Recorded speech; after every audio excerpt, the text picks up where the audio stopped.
Саламатсыз ба, құрметті оқушылар. Бүгін бізде гуманитарлық бағыттағы Айғанат олимпиадасының 8 сыныптарға арналған ағылшын пәні, тілі пәнінен мысал сұрақтарды қарастыратын боламыз. Сіздерді таныстырамын. Қандай формат, қандай логика, қандай нәрселерге назар аудару керек болады, қандай тақырыптарды білу керексіңдер. Соның барлығын мен айтамын. Бүгінгі таңда қазір 20 сұрағымыз бар. 20 формат, әртүрлі форматта. А, Б, С деген деңгейлердегі, яғни қиындық деңгейлеріне қарай бөлінген. Соның бәрін айтып тұрамын. Сіздер мұқият тыңдасаңыздар, ешқандай қиын емес екеніне көздеріңіз жетеді. Сонымен біріншіден бастайық. Complete the dialogue деп тұр, яғни диалог деген сұрақтар бар. Мына Айғанат олимпиадасында диалогқа байланысты сұрақтар көбірек болады. Жалпы айта кетерлік нәрсе, Айғанат олимпиадасы көбінесе мәтінмен жұмысқа негізделген. Мәтінмен жұмысқа. Не деген сөз? Яғни көптеген диалогтар, көптеген кішігірім мәтіндер, немесе орташа деңгейдегі мәтіндер болады. Солармен дұрыс оқисыздар, дұрыс түсінесіздер, критикалық тұрғыдан дұрыс ойлана аласыздар, дұрыс тұжырым жасай аласыздар деген соны білгіміз келеді. Сондықтан сондай сұрақтар қойдық. Және де автордың мысалы идеясын дұрыс түсінесіздер ма дегенде сондай сұрақтар бар, соны анықтайтын сұрақтар бар. Сөйтіп бастайық. Бірінші сұрағымыз диалогқа байланысты. Teacher мен студенттің арасындағы диалог. Where were you yesterday? Мына жерде біріншіден неге назар аударамыз? Осындай нелерде, диалогтарда біріншіден кім-кіммен сөйлесіп тұр? Қай жерде орын алып тұр? Мына диалог қай жерде болып тұр? Соны біріншіден анықтаймыз. Екінші қадам, маңызды қадам, сол диалогтағы қолданылған шақты анықтау. Мінекей. Were және didn't come және stayed деген сөздер сол past simple екеніне бізге көрсеткіш болып тұр мына жерде. Сондай рөлі бар. Демек, мына жерде бос тұрған орынға бізде past simple мен толықтыруымыз керекпіз. Түсініңіз ғой? Толықтыруымыз керек. Сөйтіп, where were you yesterday? You didn't come to the lesson. Сабаққа келмедің. Қайда болдың? I stayed at home. Үйде қалдым. Үйде болдым. Неге десек, I was ill деген дұрыс жауап болады. I was ill. Неге? Өйткені was деген to be етістігі past simple'дағы формасы. To be етістігінің past simple'дағы формасы. I was ill. I were ill деген бар, ол да past simple. Бірақ I мен үйлеспейді. I деген жекеше бірінші жақ болса, жекеше түрдегі мына жерде тек қана was сонымен үйлеседі. Окей? Сондықтан I was ill, мен ауырып қалып едім, мен ауру едім. Сондықтан үйде қалдым, сабаққа келмей қалдым. Түсініңіз ғой? Осындай варианттар көп болады, осындай форматтар көп болады жалпы Айғанат олимпиадасында. Яғни диалогтар. Кім-кіммен сөйлесіп тұр, қай жерде сөйлесіп тұр, қай тақырыпқа сөйлесіп тұр, және қандай шақты қолданып тұр. Түсініңіз ғой? Бұл екінші маңызды нәрсе, шақты анықтау. Одан кейін, анықтағаннан кейін, соған сәйкесінше сұрақ жауап табасыздар. Окей, келесі. Find the passive form of the sentence below. Яғни не деген сөз? Passive form. Passive form бізде ол ырықсыз етіс. Ырықсыз етістің формуласы, егер естеріңізде болса, естеріңізде болмаса, мына тақырыпты міндетті түрде қайталаңыздар. Өйткені бұл ұбт-да және ұбт олимпиада, ұбт сияқты емтихандарда, Айғанат олимпиадасында да әсіресе көп міндетті түрде шығатын, сұралатын тақырыптардан біреу. Passive voice деген ырықсыз етіс. Яғни, қандай бар? Passive voice-тың формуласы be plus V3. Дұрыс қой? Мына be деген шақтың оригиналына қарай өзгеріп тұрады. Біздің оригиналымыз болса Russian researchers developed vaccine for coronavirus. Coronavirus. Мына жерде developed деп тұр. Developed ол қандай шақ? Past simple. Past simple tense. Developed деп тұр ғой. Яғни мына сөйлемді Russian research developed біз орындарын ауыстырамыз. Бізде енді ол ырықсыз болып кетеді. Біз кімнің істеген емес, не істелінген жайлы айта кетеміз. Окей? Сондықтан past simple болған үшін be-ді де past simple-ға айналдырамыз. Ол бізде was немесе were-ге айналады. Дұрыс қой? Енді етістік болса бізде developed, үшінші формасы ол да developed болады. Өйткені бұл дұрыс етістік. Бұрыс емес, дұрыс етістік. Were developed немесе was developed. Бірақ қайсы? Was ба, were ба, ол уже мына сөйлемдегі есімдікке байланысты. Есімдігіңіз болса, бізде вакцина. Да? Vaccine. Vaccine ол бізде қандай есімдік? It есімдігі. Ал he, she, it деген есімдіктер бізде немен қолданылады? Was деген көмекші етістікпен қолданылады. Сондықтан was developed деген нұсқаны іздейміз. Was developed. Ол бізде қай жерде тұр? Мінекей. Was developed. Vaccine for coronavirus was developed by Russian researchers. Б нұсқасын белгілейміз сондай сұрақтарда. Окей? Кеттік. Үшінші сұрақ. Read the information in the box and answer the question below.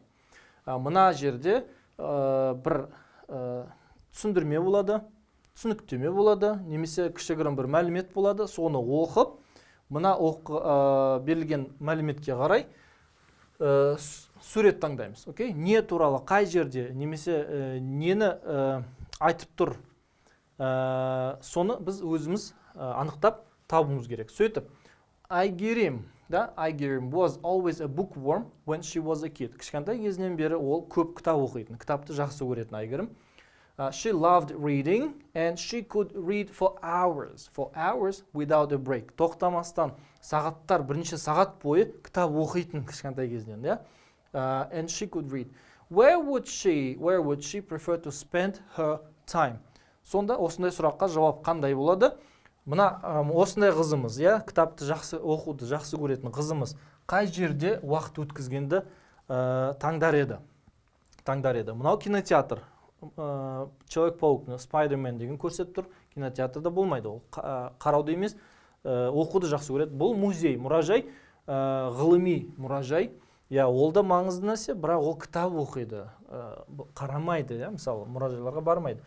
Мынау Қыдырыс, парк, демалыс паркі, ол да болмайды, демалуды жақсы көреді, бірақ демалғанда ол кітап оқиды екен. Кітап оқу арқылы, сондықтан Д нұсқасын белгілеуімізге тура келеді, өйткені бұл бізде кітапхана, library. Кітапхана, именно кітапхананы жақсы көретін еді, соған баратын еді Айгерім қызымыз. Окей? Сөйтіп, осындай сұрақтарды болады, оған дайын болыңыздар. Негізі былай қарасақ, өте оңай сұрақ, өте оңай сұрақ. Мына сөздерді білсек әрине. Төртінші сұрақ. Choose the correct statement. Мына жерде белгіленіп тұр. Correct, кейде мына жерде incorrect деп тұрады. Incorrect, яғни дұрыс емес, wrong деген сөздер. Соған мұқият назар аударыңыздар. Мұқият болыңыздар, өткені бұл тура немен байланысты. Жауаппен байланысты. Correct десек бір нәрсе шығады, incorrect десек басқа нәрсе шығады. Соған қарама-қарсы нәрсе шығады. Сөйтіп, choose the correct statement according to the picture below. Мына жерде сурет беріп тұр. Чита. Чита деген бізде гепард. Гепард. Әлемдегі ең жылдам жер үстінде жүгіретін жануар. Сөйтіп, the cheetah can speed up to 110 km per hour. Сағатына 110 километрге дейін жылдамдық жүгіре алады деген мәлімет берілген. Сөйтіп, мына жерде нұсқаларға қарасақ, бұл бізде нені сұрап тұр? Қараңыздар, most fastest is faster, the fastest, the most fast. Бұл сын есімнің салыстырмалы және күшейтпелі шырайлары, яғни шырайлар. Бұл стю шырайлар мүмкін, сын есім шырайлар мүмкін. Бұл грамматикаға байланысты сұрақ. Бұл сіздердің өткен тақырыптарыңыз. Сөйтіп, бұлай қараңыздар, мына жерде fast деп тұр ғой. Мына жерде fast. Бұл сөздің түбірі. Ол бір буыннан тұрады, ал бір буын сөздерге more және most деген сөздер қолданылмайды, қосылмайды. Сондықтан мына нұсқа бірден дұрыс емес. Мына S деген жалғау дұрыс болса, Z деген артикль дұрыс болса, өйткені бұл күшейтпелі шырай, ең жылдам деп тұр ғой, ең жылдам жүгіретін жануар. Сондықтан Z болу керек, және fast қысқа болған үшін, қысқа сөз болған үшін оған S қосылады. Ұзын сөздерге more, most қосылады, ал қысқаларға S. Сөйтіп, бұнау дұрыс емес. Бізге керегі the fastest деген нұсқа. Ол бізде болса, the fastest, мінекей. мына жерде тұр екен, C нұсқасын белгілейміз. Окей? Қалғандар дұрыс емес. Faster деген дұрыс емес, өйткені оны салыстырып тұр, бірақ мына жерде басқа екінші жануар жоқ қой салыстырып тұрған. Сондықтан тек қана гепард айтылған үшін faster деген салыстырмалық шырай қолданғаны дұрыс емес. Сөйтіп is the most fast ол да дұрыс емес, өйткені мына қысқа сөз үшін, fast үшін most деген сөз қолданылмайды. Түсіндіңіз ғой? Сондықтан C варианты ғана дұрыс болып шықты, соны белгілейсіздер керек кезде. Окей, келесі. 5-ші сұрақ. Complete this sentence below until with correct verb. Мына сөйлемді толықтырыңыз дейді. Бұл doing, playing, making, going жауаптарға қарасақ, каратэмен айналысу деген сөзді, бұл сөз қорын анықтайтын, көрсететін сұрақ. Соны өлшейтін сұрақ. Arman loves martial arts. Martial arts'ты жақсы көреді. Төбелес деген спорт түрлерін жақсы көреді. He is fond of karate. Каратэмен айналысу болса, ол doing karate. Бұл мектептеріңізде өткен тақырыптарыңыз, қайталап алыңыздар. Do what, make what, take what сияқты make немен қолданылады? Бұл тұрақты сөз тіркестеріне жатады. Do қандай сөздермен қолданылады? Және go деген қандай сөздермен қолданылады? Соны сіз қайталап шығыңыздар міндетті түрде. Мысалы, go fishing, go skiing сияқты. Бірақ do karate. Make a phone call сияқты тұрақты сөз тіркестері. Соны қайталап алыңыздар. Мінекей суретте берілген дұрыс түсіну үшін. Сөйтіп, мына сұрақта дұрыс вариант А. Келесі. Complete the rule below. Кейде осындай не беріледі? Заңдылықтар немесе ережелер беріледі. Грамматикаға байланысты. Ағылшын тілінің грамматикасына байланысты ережелер беріледі. Сол ережені дұрыс толықтырыңыз. Әуелі ереже не туралы екенін түсінуіңіз керек. Одан кейін жетпей тұрған сөзді мына берілген нұсқалардың арасынан тауып алыңыз керек. Сөйтіп, we use blah blah blah to describe how often an action happens.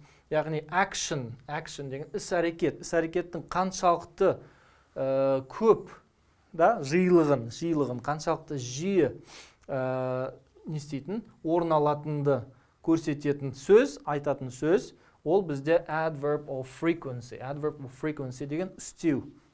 Жиілікті көрсететін үстеу. Жиілік үстеулер. Мысалы, often, rarely, never, seldom сияқты сөздер. Sometimes дегендер.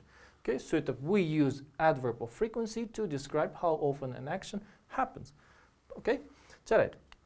Бұл бізде сұрақтар не ғой, мысал ретінде берілген үшін, дәл осы сұрақ келмейді ендігәрі. Мынадан кейін мына сұрақ келмейді, өйткені ол уже мысал ретінде көрсетілген. Бірақ мынаған ұқсас сұрақтар шығады. Мынаның орнына мысалы noun'ды сұрау мүмкін еді. Noun деген зат есім, немесе adjective, сын есім, немесе verb, етістік, немесе pronoun, есімдік. Басқа да терминдер, басқа да грамматикалық ұғымдар бар. Соларды сұрау мүмкін еді, олардың ережесін сұрау мүмкін еді. Соған дайын болыңыздар, қайталап алыңыздар, егерде естеріңізде болмаса. Келесі сұрақ 7. Іңкәр is a famous chef. Chef деген бізде аспазшы, cook. From Almaty. Алматыдан Іңкәр Алматыдағы бір аспазшы. Below ол бізге не беріп тұр? Provides a recipe for delicious fresh salad. Салат, күшті бір дәмді, тәтті салаттың рецептін беріп тұр. Рецепт. И 4 қадам. 1, 2, 3, 4 қадамда күшті бір салат істеуге болады екен, әзірлеуге болады екен. Сол Іңкәрдің несіменен, рецептімен. Сөйтіп, бірінші, wash some tomatoes, onions and parsley. Мына нелерді, нелер бұл? Көкөністерді жуыңыздар деді. Wash. Одан кейін cut the vegetables into small pieces. Бұлай бөлшектеңізді кішігірім болып. Put the vegetables in a bowl and mix them. Тәрелкеге салып, оларды араластырыңыз, және соңғы қадам add some olive oil. Олив майын, оливка майын, соны қосыңыз дейді. Енді мына жерге сұрағымыз. Which picture shows the last step? Last step. Соңғы қадамды, рецепттің соңғы қадамын қай сурет көрсетіп тұр? Бізде соңғы қадам болса, мінекей add some olive oil ғой. Май қосу керек. Ол бізде болса Б нұсқасында. Бұл оңай сұрақ. Бұл оңай сұрақ, егерде мына сөздерді білсек. Мысалы, add, mix, cut, mince, wash деген сөздерді білсек, бізде бұл мына сияқты сұрақтар ешқандай қиындық тудырмайды. Уақыт ұтатын боламыз, мысалы тез арада жауап беріп, қалған қиын сұрақтарға, келесі Б, С деңгейдегі сұрақтарға уақыт ұтқан боламыз. Окей, келесі 8. Check the given map. Мына жерде карта берілген, карта, осындай карта беріледі. Мысалы маршрут беріледі, автобус немесе турист жүріп жатады, нелерден, көшелерден. Одан кейін мына read the information, бір мәлімет беріледі, мәліметке қарай дұрыс бағытты көрсетіңіз дейді. Дұрыс бағытты көрсетіңіз. For example, you drive your car. Машинамен келе жатсыз. And you want to go to the museum. Музейге барғың келеді. Сұрағы сонда, which of the following routes should you follow? Қай маршрутпен баруыңыз дұрыс дейді. Мына жерде машина қараңыздар. Машина, ол дәл тура қарап тұр. Тура, straight ahead. Музейіміз болса, мінекей, мына жерде.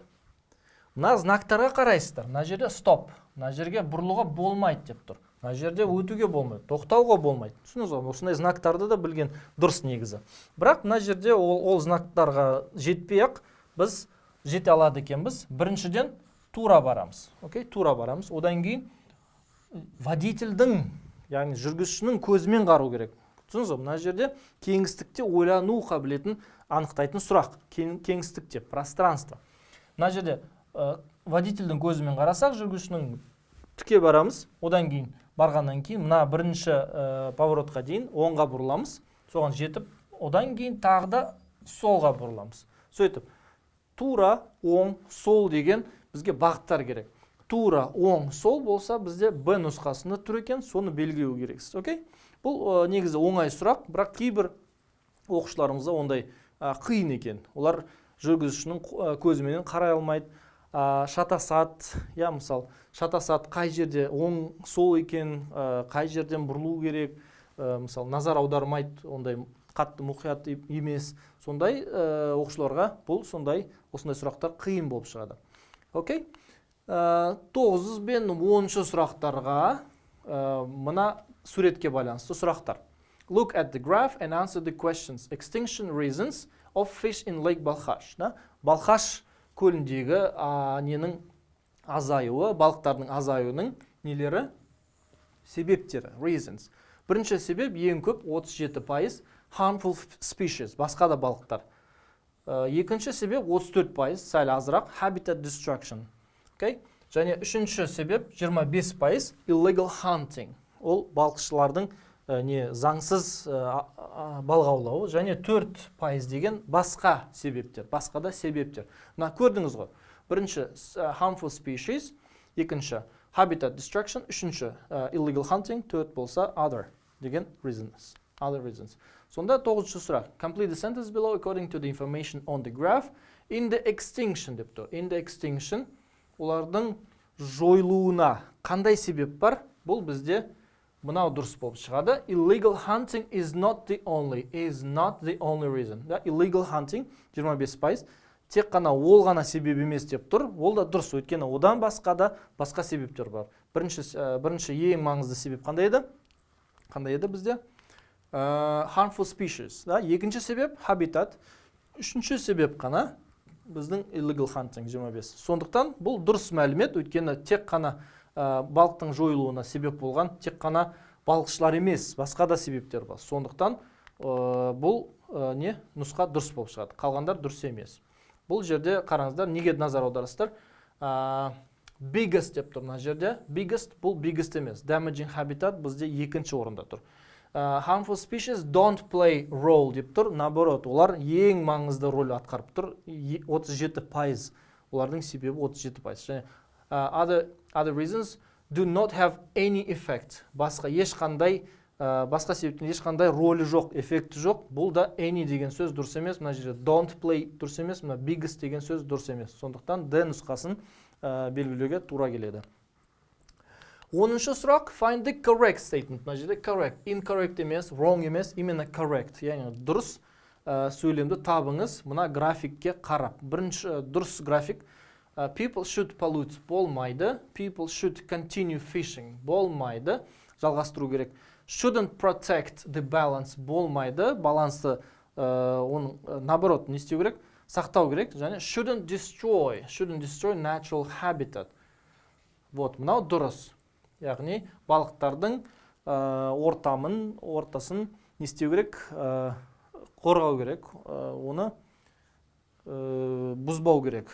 Shouldn't destroy. Адамдар бұзбау керек балықтардың жүретін ортам. Окей. Келесі не бар бізде? Диалог. Read the conversation, немесе dialogue, and answer the question. Which of the following completes the conversation below? Мына жерде сурет берілген, екі дос отыр, біреуінің аты Мансур, соның досы сұрайды. Hi Mansur, what are you doing? Мына жерде бізде керегі мынау, мына жер, да? Really, blah, blah, blah, мына жер сұрақ тұр екен, сол сұраққа жауап ретінде мынау беріліп тұр. 65 million years ago. Яғни жауабына қарасақ, бір мерзіммен байланысты сұрақ екен, иә? Мерзімге байланысты, уақытқа байланысты бір сұрақ. 25 миллион жыл бұрын деп тұр ғой жауабы. Сөйтіп, Hi Mansur, what are you doing? What are you doing? Hey, I'm busy with my homework. Мен үй жұмысын орындап жатырмын. What is it about? Не туралы екен үй жұмысың? Үй жұмысы болса, it is about animal extinction. Жануарлардың жойылуы туралы. I learned lots of interesting things about dinosaurs. Да? Динозаврлар туралы көп нәрсе, қызық нәрселер үйрендім. Oh, really? Депті, солай ма? И сұрақ сұрайды да, сұрағына да жауап осындай береді. 65 million years ago. Бұрын, 65 миллион жыл бұрын, бұл жерде жылмен байланысты мынау ғана, да? When did they become extinct? То есть, қашан жойылды? Жер бетінен қашан жойылды? 65 миллион жыл бұрын деген жауап дұрыс болады. Окей. 12. Read the information and answer the question below. Мына жерде Дамир өзінің сүйікті жануары туралы айтады, достары оған сұрақ сұрайды, ол сұрақтарына жауап береді. Сөйтіп жауаптарына қарай достары оның сүйікті жануарын табады. Не екен?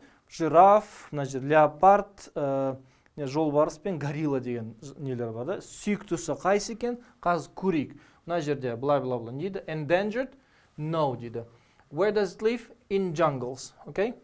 Herbivore or carnivore? Мына жерде маңызды нәрсе мынау. Herbivore-дың және carnivore-дың мағынасын білу. Несін? Аудармасын білу. Мына жерде herbivore деген herbivore немен қоректенетіндер? Өсімдікпен, шөппен қоректенетіндер, мынау етпен қоректенеді. Carnivore етпен. Оның жауабы да carnivore деп тұр ғой. Значит, етпен қоректенеді. Значит, ол не? Жыртқыш аң деген сөз. Жыртқыш. Мыналардың ішінен жыртқыш аң іздейміз. Және what is it famous for? Немен әйгілі? Ол немен әйгілі? Orange color with black and white stripes. Stripes деген полоскалар, иә, мысалы сызықшалар. Сөйтіп, сызықшалар бізде orange, black and white гепардта да бар, жирафта да бар, жолбарыста да бар. Бірақ бұл бізде жыртқыш емес, оны сызып тастаймыз. Бұл бізде домалақша суреттер бар, бірақ stripes емес, иә, сызықшалар емес. Сызықша тек қана жолбарыста. Сондықтан жолбарысты ғана белгілейміз. Түсінікті ғой? Осындай сұрақтар да бар, өте қызықты. Маңызды нәрсе тек қана мына жерін мұқият оқып, мұқият түсіну. 13. Answer the question using the invitation card below. Мына жерде invitation card берілген, я, шақыру билеті берілген, қайда берілген? Ботаның туған күніне шақыру дейді. Бота деп тұр. Күн берілген, қай жерде орын алатында, вечеринг қай жерде болатыны және адресі берілген. Және for more information жандосқа хабарласуыңыз деп тұр, да? Қосымша мәлімет үшін жандосқа осындай нәрселер, детальдер берілген. Бірақ бізде сұрағымыз which of the following does not have an answer in the invitation. Мына сұрақтардың қайсына мына жерден жауап таба алмаймыз деген сұрақ беріп тұр. Which of the following, да? Қайсына жауап бере алмаймыз? Мысалы, who is the party for? Бота үшін мынаған бере аламыз. Окей. What time are they meeting? Мынаған бере алмаймыз. Өйткені уақыт берілмеген, тек қана күні берілген. Where is the party going to be? Қай жерде болады? Бұған жауап бар. How can they learn about the details? Да? Егжей-тегжейлерін кімнен үйренуге, қалай үйренуге болады? Оны қайда сұрауға болады? Жандостан сұраймыз деген ол мәліметте бар. Тек қана жоқ, бізде не? Уақыты, нақты уақыты берілмеген, сағаты берілмеген, сондықтан Б нұсқасын белгілейміз. Окей. 14. Find the correct matching according to the visual below. Да? find the correct matching according to the visual below. Мына жерде қараңыздар, әр баланың сүйікті фильмдері, мультиктері бар. Одан кейін сол фильм мультиктердің жанрлары берілген. Бұл сөз қорын анықтайтын, тексеретін сұрақ.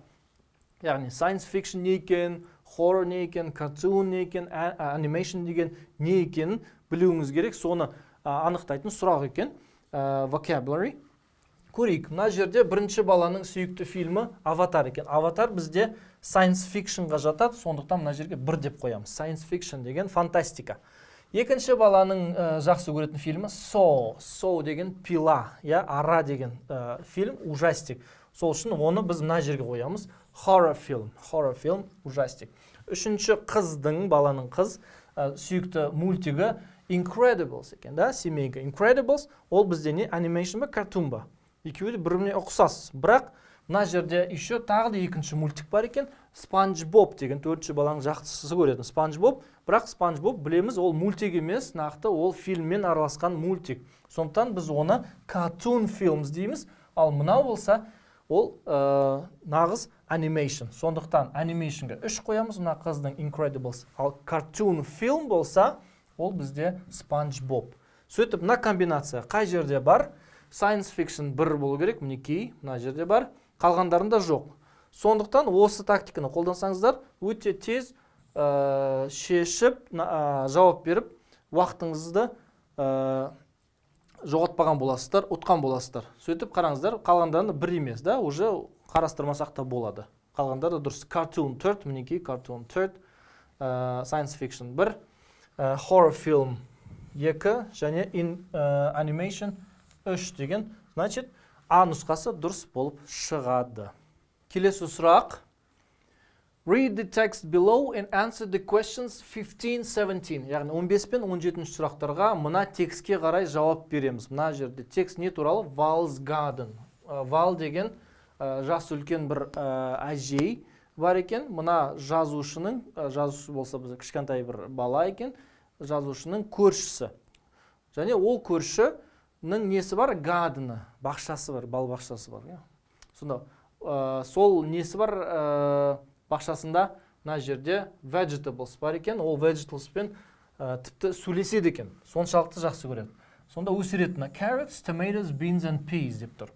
Carrots, tomatoes, beans and peas. Окей? Осындай просто мәтіндер беріледі, дұрыс оқыңыздар және одан кейінгі сұрақтарға жауап бересіздер. Просто мұқият оқысаңыздар болды және сіздің сөз қорыңыз жеткілікті болса, онда ешқандай қиындық туындамайды сіздерде.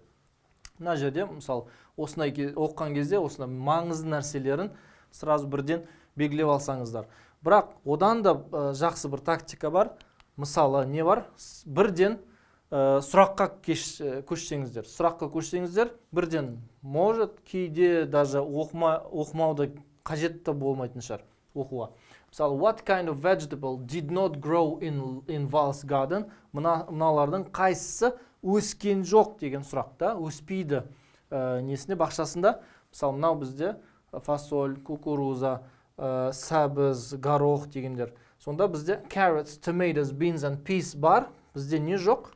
Мынау жоқ екен. Сондықтан бірден мынаны информация тауып, мынаны бірден белгілеуге де болады екен. Екінші, why did the author started looking after the garden?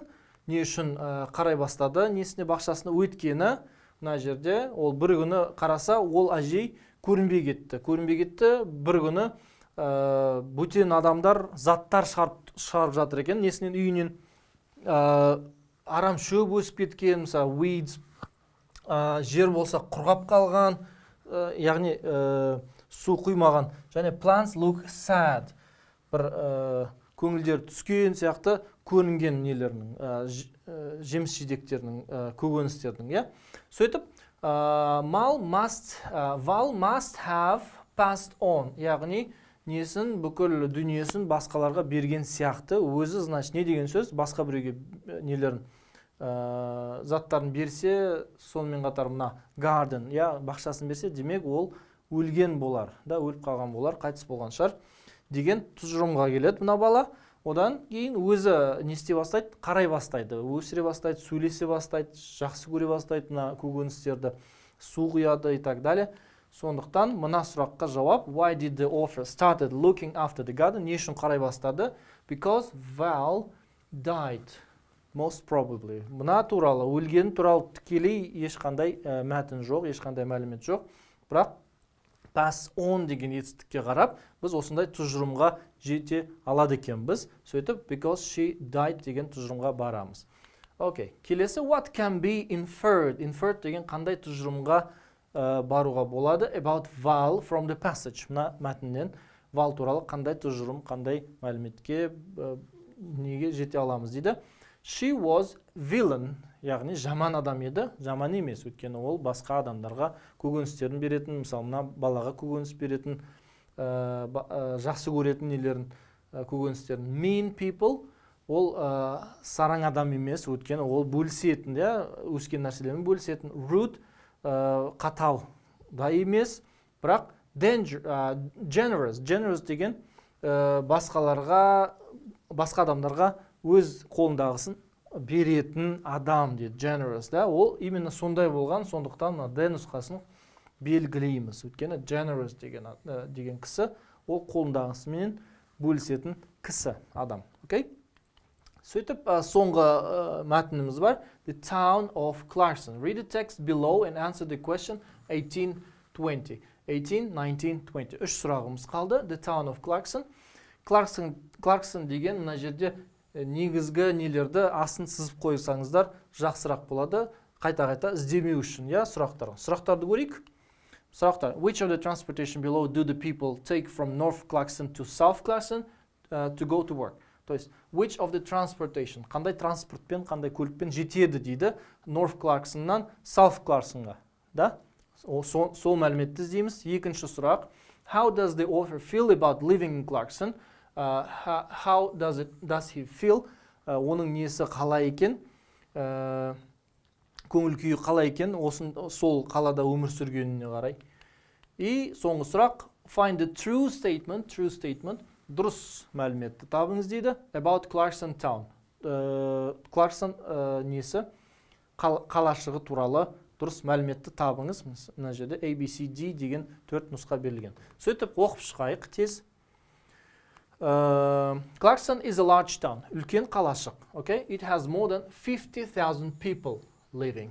50,000 адам тұрады екен. Кішігірім қалашық. Next to a large river, the Clark River. Яғни, ненің қасында? Clark River'ның қасында. Соның бойында тұрады екен. Everyday people take the ferry from North Clarkson to South Clarkson.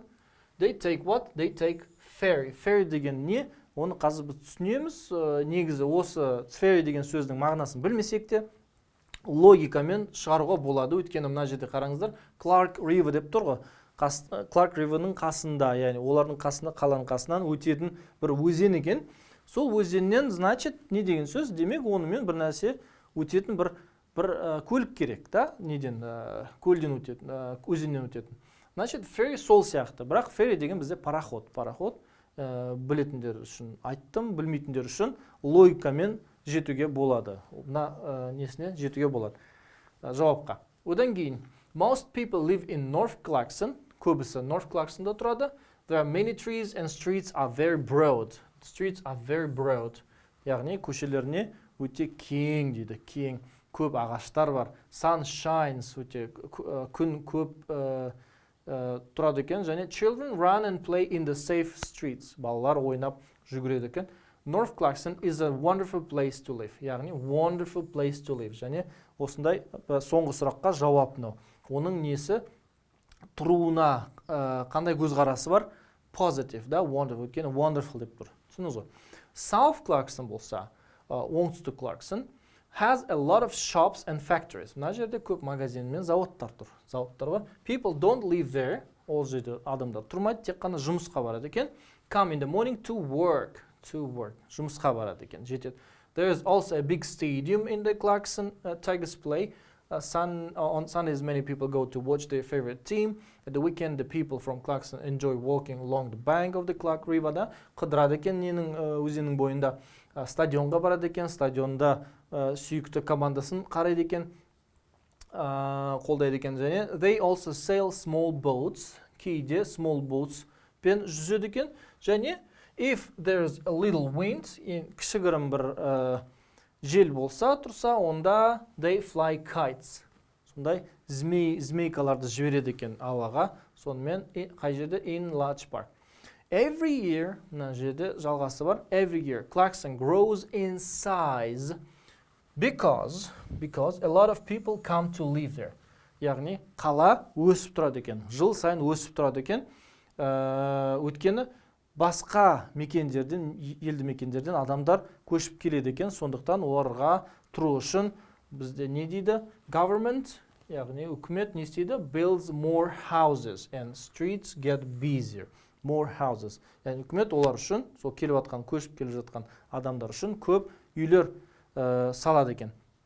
So, if the town continues to grow, it will become a city. Бір күні ол кішкентай бір қалашықтан үлкен бір қалаға айналады, егер осы несімен райынан таймаса, жыл сайын көп адам көшіп келіп жатса деп тұр. Соңғы сөйлеміміз. Сөйтіп жауап беруге тырысайық. Which of the transportation below do the people take from North Clarkson to South Clarkson to go to work? They take ferry. Ferry, біріншіден бұл пароход. Білетіндер бірден мынаны жауап береді. Білмейтіндер ferryдің, яғни логикамен мына жауапқа жету мүмкін. Өйткені ол жерде не бар? North Clarksonға жету үшін өзенді өту керек. Өзенді мотоциклмен, автобуспен, немесе машинамен өте алмаймыз. Ол тек қана ferry, яғни жүзетін бір көлік керек. Ол болса Б нұсқасы. 19-шы сұрақ. How does the author feel about living in Clarkson? How does he feel about? Ол туралы қандай көзқарасы бар сол жерде өмір сүрудің? Оның көзқарасы positive, яғни болымды, жақсы көреді екен. Ол бір жерінде wonderful to live there деп еді. Wonderful to live there. Negative, болымсыз емес, ашулы емес, worried емес. Okay? Тек қана positive дұрыс жауап. Және соңғы сұрақ, мына мәтінге байланысты. Find the true statement. Дұрыс мәліметті табыңыз. Clarkson қалашығы туралы. There is no river in Clarkson. No river деген бұл дұрыс емес, бұрыс мәлімет. Сондықтан мұнан өшіреміз. Өйткені ол жерде ағып атқан өзеніміз бар. Few people live in North Clarkson. Мына жерде негізгі сөз few деген. Few деген аз адам тұрады. Ал Clarkson қалашығында болса 50 мың адам және жыл сайын өсіп келе жатыр. 50 мың ол көп. Few емес. Few деген аз. Мынаның орнына lots of или many, a lot of, many people болғанда бұл дұрыс болатын еді. Бірақ few болған үшін бұл дұрыс емес. Онда өшіріп тастаймыз. C. Streets are narrow in Clarkson. Narrow деген кішігірім көшелер бар. Бірақ ана жерде кең деп тұр ғой. Кең. Оның қарама-қарсы идеясы берілген. Сондықтан narrow деген сөзі дұрыс емес қолданыс. Оның қолданылғаны дұрыс емес. Және D нұсқасы дұрыс болып шығу керек. Өйткені мына үшеуі де дұрыс емес болып шықты. The population, адам саны of Clarkson grows every year. Grows every year. Жыл сайын өсіп жатыр адам саны. Ол дұрыс, өйткені басқа елді мекендерден көшіп келе жатқандардың саны көп екен. Соны айтып кетті. Және де осылай жалғасса үлкен бір қалаға айналады деген не бар, сөйлем бар. Сөйтіп D нұсқасы дұрыс болып шықты. Сонымен мына 20 сұрақты біз қарастырдық. Бұлай көздеріңіз жеткен шығар. Қатты қиын емес, көбінесе мәтінге байланысты сұрақтар екен. Өйткені мәтіннің қазіргі кезде Қазақстанда жалпы әлемде өте оқудың, reading, critical reading деген соның маңыздылығы өте жоғары болған үшін бізде осындай мәселелерді сұрауды жөн көрдік. Көбінесе мәтінге байланысты сұрақтар, негізделген сұрақтар, және де грамматикалық тұрғыдан және сөз қорында тексеретін сұрақтар бар. Енді әзірше осы менің инструкцияжым бітті. Сіздерге сәттілік тілеймін. Көріскенше сау, саламатта болыңыздар.